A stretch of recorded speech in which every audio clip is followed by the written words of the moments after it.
கடந்த வாரத்தின் தொடர்ச்சி பக்கம் 895வது பக்கம் 16வது அதிகாரம் 17-10 வசனங்களை தொடர்ந்து வாசி. என் கண்கள் அவருடைய எல்லா வழிகள் மேலும் நோக்கமாய் இருக்கிறது.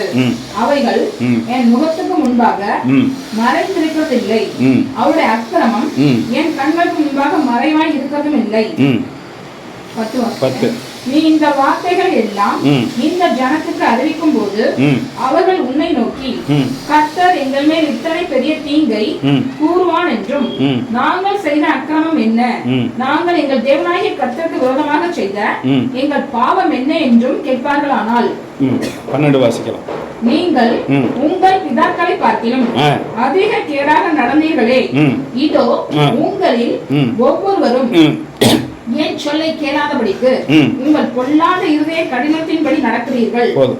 உன்னை யாராச்சும் அப்படி கேட்கும்போது, நீ இந்த உபதேசத்தை பண்ணும்போது, இந்த வசனங்களை நீ சொல்லும்போது, உன்னிடத்துல நாங்கள் அப்படி என்ன பாவம் செய்துட்டோம், நாங்கள் சரியாக தானே நடக்கிறோம் அப்படின்னு அவர்கள் சொல்வார்களானால், அப்போ நீ அவங்கள்ட்ட சொல்லு, நீங்கள் உங்கள் பிதாக்களை பார்க்கலாம் அதிக கேடாய் நடக்கிறீர்கள். இதோ உங்களின் ஒவ்வொருவரும் என் சொல்லை கேளாமல் போகிறீர்கள். பொல்லாத இருதயம் உங்களிடத்துல இருக்கிறது. அல்லேலூயா. அப்போ அந்த காலத்தில் நியாயப்பிரமாண காலத்தில் அவங்க பிதாக்கள் இருந்தாலும், இன்னைக்கு நியாயப்பிரமாண காலத்தில் சில பேர் இருக்கிறாங்க, பலிக்கு பலி செலுத்தணும், ஆடு வெட்டணும், கிடா வெட்டணும், நம்ம குர்பான் கொடுக்கணும்னு இருக்கிறாங்க. அப்படி அந்த காலத்தின் படி இருந்தால் கூட அன்னைக்கு பார்த்தீங்கன்னா தெய்வம் ஒன்று இருக்குங்கிறத நம்பி பயந்து வாழ்ந்தாங்க. அப்படி பலி செலுத்தினா கூட ஒரு பயத்தோடு இருப்பாங்க. ஒரு தப்பு பண்ணிட்டாங்கன்னா அந்த வருஷம் முழுக்க அந்த பயம் உறுத்திட்டே இருக்கும். ஒரு கடினத்தின் நிமித்தம், ஒரு எதிர்பாராத விதத்தின் நிமித்தம் ஒரு கொலை செய்துட்டா கூட அந்த இருதயம் எப்படி இருக்கும் அவனுக்கு, ஐயோ நம்ம கொலை பண்ணிட்டோமே. அந்த பிள்ளைகளுக்கெல்லாம் அந்த பாவம் வரும். நம்ம ஒரு சொல்லுவாங்க, நான் கோபத்தில் அவனை கொண்டிருப்பேன், என் பிள்ளைங்களுக்கு கொலைகார பிள்ளைன்னு பட்டம் கிடச்சிருப்பேன், கோபத்தில் அவனை அடித்து மண்டையை உடைச்சிருப்பேன், அவன் துன்மார்க்கன்னு சொல்லுவாங்களேன்னு என் பிள்ளைங்களுக்காண்டி நான் பார்த்தேன்னு ஒரு பயம் இருந்துச்சு. ஆனால் இந்த காலத்தில் அதெல்லாம் கிடையாது. அப்பா தர்மம் பண்ணால் பிள்ளைங்க தர்மம் பண்ணுறது கிடையாது. பெற்றோர்கள் செய்த பாவம் கொஞ்சம்னா இன்னைக்கு இருக்கிறவங்க செய்கிற பாவம் பல மடங்கு. அழகா சொன்னார், என்னைக்குமே முஸ்லீம் ஜனங்க மனம் திரும்பினாலும் முழுசாக மனம் திரும்ப மாட்டாங்க. இன்னைக்கு ஜேம்ஸ் ஐயா கிட்ட வர்றவங்க அந்த 23 பேரில் 3 பேர் ஹஸ்பண்ட் ஒய்ஃபு நல்லா மனம் திரும்பி இருக்கிறாங்க. மொத்தம் 3 குடும்பம், 6 பேரும் பார்த்தீங்கன்னா அவ்வளோ மனம் திரும்பி இருக்கிறாங்க. அந்த பொண்ணை மட்டும் கட்டி கொடுக்கணுன்னு இருக்காங்க, அது நல்ல இருதயம் இல்லை. கர்த்தருக்கு மனம் திரும்புகிறவங்க, மனம் திரும்புங்கள் பரலோக ராஜ்யம் சமீபமாக இருக்குது, மனம் திரும்புங்கள் கர்த்தர் உங்களை ஆசீர்வதிப்பார் அப்படின்பட்ட காரியங்கள் அநேகமாக இருக்கு. அப்படி மனம் திரும்புகிற காரியம் யாருக்கிட்டையுமே இல்லை. அவங்க என்ன பண்ண, பிதாக்கள் செய்கிறாங்கன்னா, இன்னைக்கு நம்ம அப்பா இப்படி பண்ணிட்டாங்க, அப்பா குடிக்காரனா நம்ம என்ன பண்ணக்கூடாது, குடிக்கக்கூடாது. அப்பா சிகரெட்டு குடிப்பாரா நம்ம சிகரெட்டு குடிக்கக்கூடாது. அப்பா பாவம் செய்து தான் நம்ம பாவம் செய்யக்கூடாது. இன்னைக்கு பெண்கள் தான் அதிகமாக பாவம் செய்கிறாங்க. அம்மா அப்பாவை காட்டிலும் பெண்கள் என்ன பண்ணுறாங்க, அதிக பாவம். ஆண்கள் அதுக்கு மேலே பாவம். இன்னைக்கு அவர் சொன்னார், முஸ்லீம்கள் மனம் திரும்புறது ரொம்ப கஷ்டம். அப்படி மனம் திரும்பினாலும் அவங்க பாவத்தை விட மாட்டாங்க, மனம் திரும்புவாங்க, ஆண்டவரை ஏற்றுக்குவாங்க, மந்திரவாதின்னு நினச்சிக்கிட்டு உங்ககிட்ட வருவாங்க. எப்படி நினச்சிட்டு வருவாங்க, மந்திரவாதிகிட்ட போனால் ஒரு மந்திரம் பண்ணி நம்மளை காப்பாற்றுவான்னு நினச்சிட்டு வருவாங்க, இல்லையா மனம் திரும்ப மாட்டாங்க. அப்படியே மனம் திரும்பினாலும் பாவத்தை விட மாட்டாங்க. பாவ செயல் அவங்க இருதயத்தில் அப்படியே அக்கிரமம் இருக்கும். அல்லேலூயா. அந்த அக்கிரமம் அவங்கள விட்டு போகாது. ஆமாம் முரியேசு, இந்த பாவம் போகாது என்று சொல்லி சொன்னார். கர்த்தருக்கு சோதரனை ஜெபிக்கணும். அவள் இருதயம் எப்பயுமே பாவம் செய்யறதுலே கண்ணோட்டமாக இருக்கும். எப்பொழுதுமே பாவம் செய்யறது இருப்பாங்க. நான் அப்படி இருக்கேன், இப்படி இருக்கேன், உத்தமனாக இருக்கேன், அதாக இருக்கேன், இதாக இருக்கேன், டக்குன்னு ஒரு பாவத்தை என்ன பண்ணிடுவாங்க, சர்வ சாதாரணமாக செய்திருவாங்க. அதை பார்த்து அந்த சந்ததியே அப்படிதான் இருக்கும். நம்ம அந்த மாதிரி இருக்கக்கூடாது, பொய் சொல்லக்கூடாது. அப்போ ஆண்டவரே சொல்றாரு, உன் பிதாக்களை அப்படி உங்கள்கிட்ட கேட்குறவங்க, நான் என்ன பாவம் செஞ்சோம், நாங்கள் என்ன நடந்துட்டோம், நாங்கள் அப்படி என்ன பாவமாக நடந்துட்டோம், அதிக கேடாய் நடக்கிறீங்க, உங்கள் அப்பா அம்மாவை காட்டி அதிக கேடாய் நடக்கிறீங்க, உங்கள் இருதய கடின பொல்லாப்பி நிமித்தம் நீங்கள் கடினத்து நிமித்தம் அப்படி நடக்கிறீங்க, நீ சொல்லு. அல்லேலூயா. 18வது வசனம். முதலாவது நான் அவருடைய அக்கிரமத்துக்கும் அவருடைய பாவத்துக்கும் இரட்டிப்பாய் நீதியை சரி கட்டுவேன். அவர்கள் என் தேசத்தை தீட்டுப்படுத்தி என் சுதந்திரத்தை அருவருக்கப்படத்தக்க தங்கள் காரியங்களின் நாற்றமான தங்கள் செய்த பொல்லாத காரியத்தின் விக்கிரகமான நாற்றமான காரியத்தினாலே விக்கிரகங்களினாலே நிரப்பினார்கள் என்று கர்த்தர் சொல்லுகிறார். விக்கிரகம்னா என்னங்க? கோயில் இருக்க சிலையா? நம்ம ஒரு மீது அதிகமா எது மேல பிரியமா இருக்கோ அதுல போய் நாற்றமா எடுத்து அதோட கூட இருக்கிறாங்க. அப்போ நான் என்ன செய்ய போறேங்கிறத ஆண்டவர் சொல்றாரு. இந்த பாவத்தை செஞ்சேன்னா நான் என்ன செய்வேன்? இப்போ அந்த குடும்பத்தில் கலக்காதீங்க, அந்த பொம்பளை சரியில்லை, அந்த பொம்பளை தீய காரியத்தில் இருக்கிறான்னா அவங்கள்ட்ட தான் போகணும். ஏன்னா அவன் அவ்வளோ செலவு பண்ணுறா கொண்டு வந்து. அவன் வந்து ஹிந்துஸ்தான் லிவர் லிமிடெட் ஏஜென்சி எடுத்திருக்கான் அம்மாப்பேட்டைக்கு. ஹார்லிக்ஸு 144 பொருட்கள் இருக்குது அதில். ஹமாம் சோப்லேருந்து லக்ஸு சோப்லேருந்து லைபாயிலேருந்து எல்லாம் அவங்க கம்பெனி தான். அதில் வந்து நல்ல பொருட்கள் 73 பொருட்கள் டம்மியான பொருட்கள் எல்லாமே அவன் தான் தயாரிக்கிறான். இது வாங்கினா அதை வாங்கித்தான் ஆகணும். அல்லேலூயா. அப்போ இதில் ஹார்லிக்ஸ்லேருந்து போன்விட்டாவிலேருந்து எல்லாம் அதில் தான் வருது. ஹார்லிக்ஸ் வந்து ஸ்மெக்லம் பீச்சோங்கிற ஒரு கம்பெனி தான் இருந்தாலும் அவன் ஏஜென்ட் எடுத்து வச்சிருக்கிறான். ரின் சோப்புலேருந்து சர்ஃபெக்சல்லேருந்து பவுடர்லேருந்து எல்லாம் அவன் எடுத்து வச்சிருக்கிறான். அதில் பயங்கர லாபம். அந்த லாபத்தை கொண்டு வந்து அவன் தான் மனைவி பிள்ளைங்களை விட்டுட்டு இந்த பொம்பளைகிட்ட வந்து கொடுக்குறான். இந்த பொம்பளை ஸ்கூட்டி வச்சுக்கிட்டு அவ்வளோ செலவு பண்ணுறான். அவங்க அந்த திங்கிறதுக்காண்டி இவங்க ஓடுறாங்க. அப்போ நான் என்ன செய்வேன்? என்ன சொல்கிறாரு அங்கே? ரெண்டத்தினையான முதலாவது நான் அவருடைய அக்கிரமத்துக்கும் அவருடைய பாவத்துக்கும் போதும் 2 மடங்கு என்ன பண்ண கொடுக்க போகிறேன்? தண்டனை கொடுக்க போகிறேன். 2 மடங்கு தண்டனை கொடுக்க போகிறேன். நான் சொல்கிறத அவங்க கேட்க மாட்டேங்கிறேன். ஆரம்பத்தில் சொல்லிட்டாரு, என் செவி கேட்காதே போனார்கள். என்ன சொன்னாரு? கேளாதபடியினால். நான் சொல்கிறத அவங்க காதுலே வாங்குறது இல்லை. அவங்களுக்கு வேண்டியது காசு. எங்கே தீனி கொடுக்குறான், எங்கே சாப்பாடு கொடுக்குறான், ஓசியில் எங்கே போடுறான், எங்கே போகலாம். நான் உழைச்ச காசை பத்திரம் பண்ணிக்கணும், தனக்கு வந்த வருமானத்தை பத்திரம் பண்ணிக்கணும். ஆனால் பாவத்தை மட்டும் என்ன பண்ணணும்? செய்யணும். எப்படியா பாவத்தை செஞ்சு எதை வேணாலும் நம்ம செஞ்சுட்டு போயிடலாம். அதை பற்றி நம்மளுக்கு கவலையே இல்லை. யாராவது எப்படியாச்சும் போகட்டும், நம்ம பாவத்தை செய்வோம் அப்படின்னு போற. நான் நீதியை 2 பங்கா சரி கட்டுவேன். தேசம் என்று சொன்னால் ஆலயத்தையும் தீட்டுப்படுத்துறாங்க. அப்படிப்பட்டவங்க ஆண்டவர் கொஞ்சம் கொஞ்சமா நிப்பாட்டிட்டு வருவார். அப்ப ஆலயம் என்ன பண்ணப்படும்? இப்போ இந்த மூலையில கொஞ்சம் குப்பை கிடக்கு, அந்த மூலையில ஒரு எலி செத்து கிடக்கு, இந்த மூலையில செவுறு உடைஞ்சு கிடக்கு, அந்த மூலையில குப்பை கிடக்கு. முதல் நம்ம எதை சுத்தம் பண்ணுவோம்? எலியை சுத்தம் பண்ணுவோம். அடுத்தது குப்பைகளை சுத்தம் பண்ணுவோம். அடுத்தது சுவரை சரி கட்டுவோம். அப்ப ஆளை என்ன பண்ணிடும்? பரிசுத்தமாக்கப்படும். அதான் இங்க ஆண்டவர் சொல்கிறார், வாசிக்கலாம். முதலாவது நான் அவருடைய அக்கிரமத்துக்கும் பாவத்துக்கும் நீதியை சரி கட்டும். அவன் திருந்துறாங்களான்னு பாப்பாரு. சரி, மன்னிச்சு நம்ம ஏத்துக்கோம். நிபுகாத்நேச்சாரை திருத்தினது மாதிரி, யோபுக்கு ஒரு காலகட்டம் கொடுத்தது மாதிரி, சவுலுக்கு ஒரு காலகட்டம் கொடுத்தது மாதிரி யோசிச்சு பண்ணி பாப்பாரு. கேட்கலையா? மரணம் சம்பவிக்கும். பாவத்தின் சம்பளம் மரணம். மரணம் சம்பவிக்கும். அப்போ நான் ஒரு ரெட்டிப்பாய் நீதியை சரி கட்டுவேன். என் ஆலயத்தை தீட்டுப்படுத்தி நான் அவருக்கு கொடுத்திருந்த ஆசீர்வாதத்தை என்ன, நான் உழைக்கிறேன், நான் சம்பாதிக்கிறேன், நான் சாப்பிட்றேன், எனக்கு என்ன சாமி செய்த? அடிக்கடி சிப்பானா சொல்ற வார்த்தை. அவர் என்ன அல்லாஹ்வுக்கு பக்கத்து விடா? அவர் சொல்றதெல்லாம் நம்ம கேட்கணுமா? இன்னைக்கு அவளோட இருதயத்துல எல்லாருக்கும் எத்தனை சத்தம் கேட்குங்க? இருதயத்துல 2 சத்தம் கேட்கும். லப் டப் லப் டப் அப்படி. அவளுக்கு 6 சத்தம் கேட்கும். கட கட கட கட கட கட கட கட கட. ஆனால் அவள் பேசுறதெல்லாம் அக்கிரமம். போனாட்டை எப்படி பேசுனா போனாட்டை, லிடியாள்கிட்ட எப்படி பேசுனா லிடியாள்கிட்ட, எங்கிட்ட எப்படி பேசுனா என்கிட்ட. அப்படியே காரியத்தை சாதிப்பாள். ஆண்டவர் சொல்லியிருக்கிறார். அவங்களுக்கு வந்து சொல்லியிருக்காங்க, நீங்கள் ஆப்ரேஷன் பண்ணணும், உங்கள் பொண்ணுக்கு 2 லட்சம் ரூபாய் ஆகும். அதையும் தாண்டி ஜபத்தில் ஆண்டவர் வைத்திருக்கிறார். அல்லேலூயா. என்னோட ஜபத்தில் ஆண்டவர் ஜபத்தை கேட்டு வைத்திருக்கிறார். ஆனா அக்கிரமம் திரும்பறதே இல்லை. வாசிப்பா. இரட்டிப்பாய் நீதியை சரிக்கட்டுவேன், அவர்களின் தேசத்தை தீட்டுப்படுத்தி என் சொந்தத்தை சீ என்று அருவருக்கப்படத்தக்க தங்கள் காரியங்களில் நாற்றமான விக்கிரகங்களினாலே நிரப்பினார்கள் என்று கர்த்தர் சொல்கிறார். அல்லேலூயா. அப்படிப்பட்ட பாவத்தை செய்றாங்க. அப்படிப்பட்ட பாவத்தை செய்றாங்க. கர்த்தருக்கு ஸ்தோத்திரம். அப்படிப்பட்ட என்ன செய்றாங்க? பாவத்தை செய்றாங்க. 11வது வசனம். நீ அவர்களை நோக்கி உங்கள் பிதாக்கள் என்னை விட்டு அந்நிய தேவர்களை பின்பற்றி அவர்களை சேவித்து அவர்களை பணிந்து கொண்டு என் நியாய பிரமாணத்தை கை கொள்ளாமல் என்னை விட்டு விட்டார்களே. அந்நிய தெய்வத்தை வணங்கினதை கூட பெருசா சொல்லல, என் நியாய பிரமாணத்தை விட்டு விட்டார்கள். யாக்கோபுல சொல்றாரு, புதிய ஏற்பாட்டுல என்ன சொல்றோமோ அப்படி புதிய ஏற்பாட்டை கடைபிடிக்கிறவங்க நியாய பிரமாணத்தை என்ன பண்ணணும், அதன்படி நடந்து கொள்ள வேண்டும். யாக்கோபு வாசித்தீங்கன்னா தெரியும். நியாய பிரமாணத்தை என்ன பண்ணக்கூடாது, விட்டுறக்கூடாது.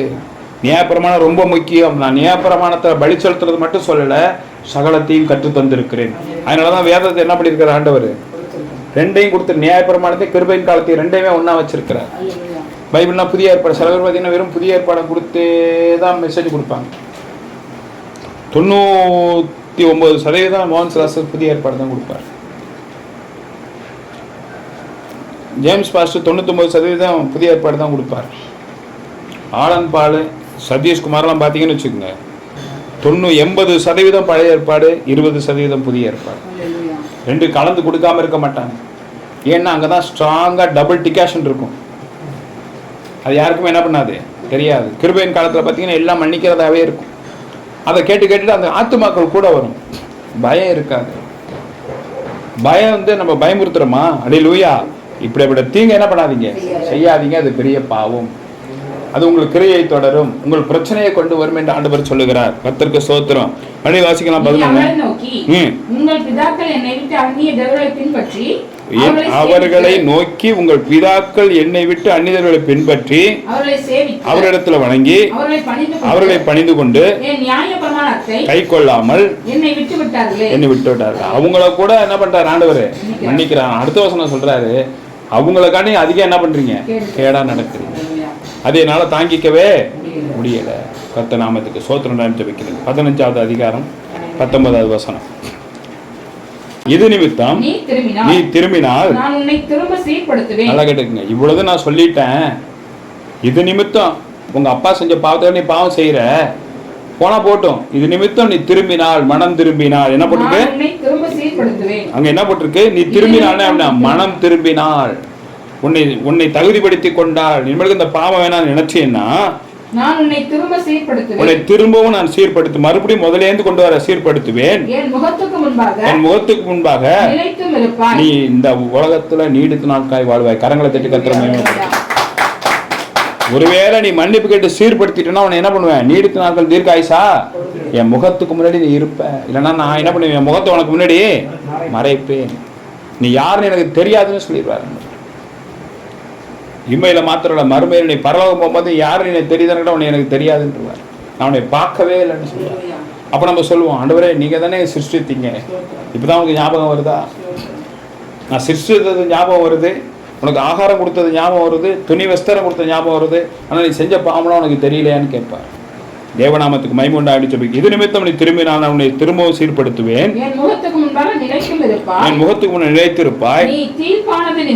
நீ செய்த பாவத்தினின்று அதுல எது சிறந்தது என்பதை நன்மையானதை பிரித்தெடுத்து அப்பொழுது நான் சொல்லுகிற வார்த்தையை போல் நீ இருப்பாய். நீ அவர்களிடத்திற்கு போகாமல் நீ அவர்கள் உன்னிடத்தில் திரும்புவார்களாக என்று அல்லேலூயா. கரங்களை தட்டி கர்த்தரை மகிமைப்படுத்து. நீ அவங்க பின்னாடி ஏன் போய்கிட்டே இருக்க? அவங்க தான் பாவம் செய்றாங்கன்னு தெரியுது இல்ல, இவ்வளவு பாவம் பண்றாங்கல்ல, நீ அவங்க பின்னாடியே போற. அவங்க ஓம் பக்கம் வர மாதிரி நீ நடந்துக்க. யாராச்சும் நம்ம அப்படி இருக்கன்னு சொல்லுங்க பாப்போம். நான் அவங்க பின்னாடி போகல, அவங்க எல்லாரும் என் பக்கம் வராங்க. நம்ம சுவிசேஷத்தை சொல்லி என்ன பண்ணிருக்கணும்? அந்த பொம்பளை சொல்லியிருக்கா, அல்லாஹ்வை தான் தொழுவணும். அது பேய், இயேசு பேய், அங்க போகக்கூடாது. யாரை தொழுவணும்? அல்லாஹ்வை தான் தொழுவணும். காசை கொடுத்து தவறான பாவத்தை செய்து இன்னொருத்தரோட மனைவியோட கணவனை வச்சிருந்து அவன் காசை பிடிங்கி தின்னுட்டு தான் கணவனுக்கு துரோகம் பண்ணிட்டு அல்லாஹ்வை தான் தொழுவோம். நம்ம என்ன பண்ணோட, யாரையும் அங்கெல்லாம் போகக்கூடாது. இதை எல்லாருக்கும் சொல்லியிருக்கிறான், சின்ன பிள்ளை முத கொண்டு. கர்த்தர் பார்த்து கொள்வார். அல்லேலூயா. அது ஸ்கூட்டியில போய்கிட்டு இருக்கு, அதுக்கு மேலே நான் ஒன்றும் சொல்ல மாட்டேன்.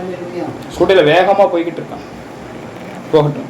கர்த்தர் பார்த்துக் கொள்வார். கர்த்தர் நாமத்துக்கு சோதனை ஜெபிக்கிறேன். மறுபடியும் வாசிக்கலாம் அதையே. இது நிமித்தம் நீ திரும்பினால் நான் உன்னை திரும்ப சீர்படுத்துவேன், என் முகத்துக்கு முன்பாக நிலைத்தும் இருப்பாய்.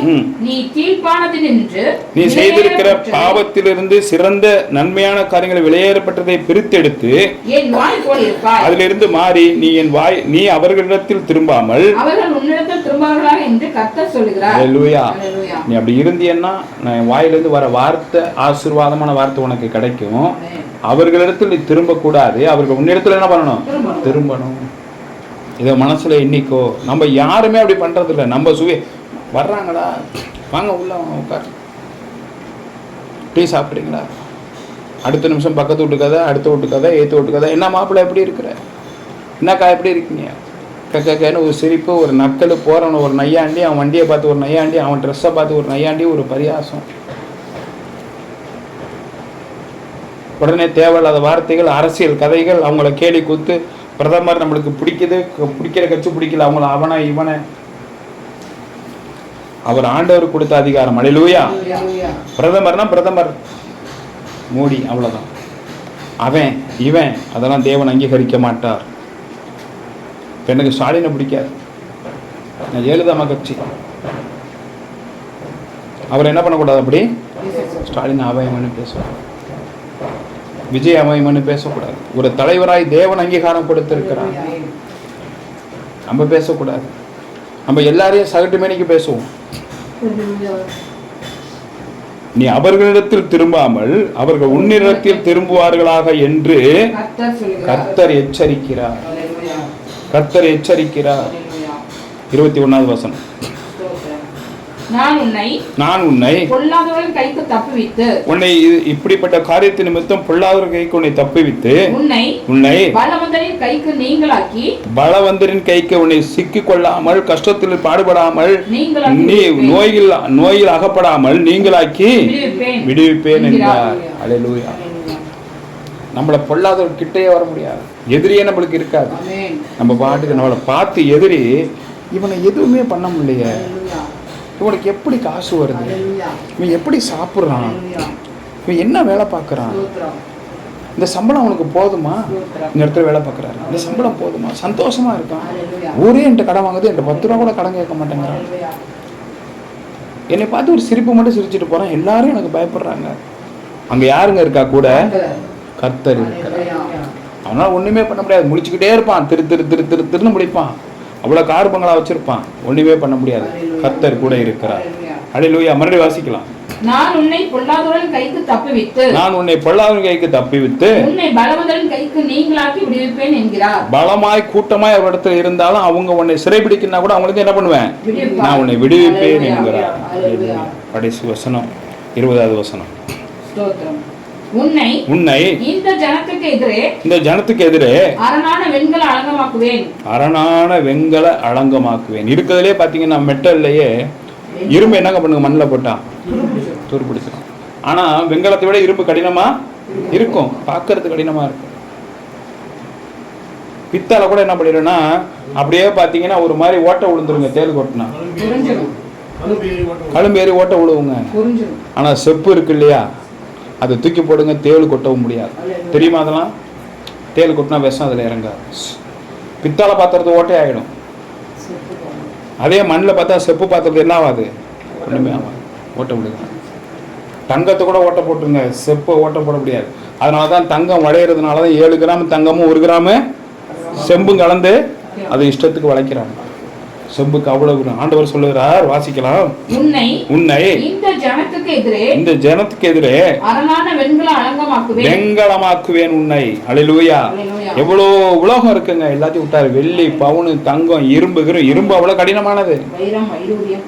வைரத்தை வச்சு ஒரு இதை கூட இருக்கலாங்க. அல்லேலூயா. உன்னை வெண்கல அலங்கம் என்று சொன்னால் கோட்டை. வெண்கலமாயும் வெண்கல அலங்கம்னா ஒரு பெரிய வெண்கலத்தால் செய்ய கோட்டையை ஆக்குவேன். அவர்கள் உனக்கு விரோதமாய் கூடி வந்து உன் இடத்துல யுத்தம் பண்ணுவார்கள். ஆனாலும் கரங்களுக்கு கர்த்தரை மகிமைப்படுத்தணும். நீ அவங்க பக்கம் மட்டும் திரும்பாம மட்டும் நீ பாட்டுக்கு ஆண்டவர் மட்டும் தேடிப்போ, அவங்க எல்லாரும் உன்கிட்ட வருவாங்க. எல்லாரும் என்ன பண்ணுவாங்க? உன்கிட்ட வருவாங்க, ஒரு நாளை உன் காலில் கொண்டாந்து போடுவார். கர்த்தர் பார்த்துக் கொள்வார். வெண்கல மலங்கமாக்குவேன், அவர்கள் யுத்தம் பண்ணுவார்கள், ஆனாலும் உன்னை மேற்கொள்ள மாட்டார்கள். அல்லேலூயா. உன்னை ரட்சிப்பதற்காகவும், உன்னை நான் ரட்சிப்பதற்காகவும், உன்னை தப்புவிப்பதற்காகவும், உன்னை தப்புவிப்பதற்காகவும் நான் உன்னோட இருக்கிறேன் என்று, நான் உன்னுடனே இருக்கிறேன் என்று கர்த்தர் சொல்கிறார். அல்லேலூயா. அல்லேலூயா. அல்லேலூயா. கர்த்தர் நாமத்துக்கு ஸ்தோத்திரம். ஆனாலும் உன்னை மேற்கொள்ள மாட்டார்கள். உன்னை ரட்சிப்பதற்காகவும், உன்னை காப்பாற்றுவதற்காகவும், உன்னை அவரிடத்தில் தப்புவிப்பதற்காகவும் நான் உன்னுடனே இருக்கிறேன் என்று கர்த்தர் சொல்லுகிறார். கர்த்தர் நாமத்துக்கு மகிமை உண்டாவதாக என்று ஜெபிக்கிறேன். கர்த்தர் நாம மகிமை உண்டாவதாக என்று ஜெபிக்கிறேன். இது எத்தனை பேர் நம்ம அதை எடுத்துக்கிறோம்? இன்னைக்கு நான் சொல்றேன், நம்ம பாட்டுக்கு போறோம், நம்ம பாட்டுக்கு வர்றோம், வாகனத்துல போறோம், அங்க போறோம், இங்க போறோம், பாக்கெட்டை பார்க்குறோம், 2000 ரூபா. நாளைக்கு நம்மளுக்கு எவ்வளோ தேவை? 1000 ரூபா தானே தேவை. 2000 எவ்வளோ இருக்கு? 2000. ஒரு நல்லவராக இருக்கிறார், நேற்று மீண்டும் மாறாதவராக. எல்லாரும் எழுந்து நிற்போம். கர்த்தர் நல்லவர், நேற்று மீண்டும் மாறாதவராக இருக்கிறார். அல்லேலூயா. கர்த்தர் நல்லவர், நேற்று மீண்டும் மாறாதவராக இருக்கிறார். அவர் பரிசுத்தராக இருக்கிறார். அவர் பரிசுத்தராக இருக்கிறார். அவர் நேற்று மீண்டும் மாறாதவராக இருக்கிறார். கர்த்தர் நாமத்துக்கு ஸ்தோத்திரம் செய்திருக்கிறார். பிதாவாகிய தேவனுடைய அன்பும் பரிசுத்த ஆவியானவர் அந்நிய ஐக்கியம் சிநேகம் அனைவரோடும் இன்று முடிவறிந்தும் சதா காலங்களில் உங்களோடும் உங்கள் குடும்பத்தோடும் உங்கள் பிள்ளைகளோடும் கர்த்தராகிய இயேசு கிறிஸ்து நாமத்தினிலே இருப்பாராக என்று ஆசீர்வதிக்கிறேன். ஆசீர்வதிக்கிறேன். இந்த இரட்சணிய காலம் உங்களோடு இருக்கட்டும். ஆசீர்வாதம் உங்களோடு தங்கட்டும். உங்கள் பிள்ளைகளோடு, உங்கள் கணவனோடு, உங்கள் மனைவியோடு, உங்கள் குடும்பத்தோடு இருக்கட்டும் என்று ஜெபிக்கிறேன். இயேசுவின் நாமத்தில் பிதாவே. ஆமென். ஆமென். ஆமென். Praise the Lord.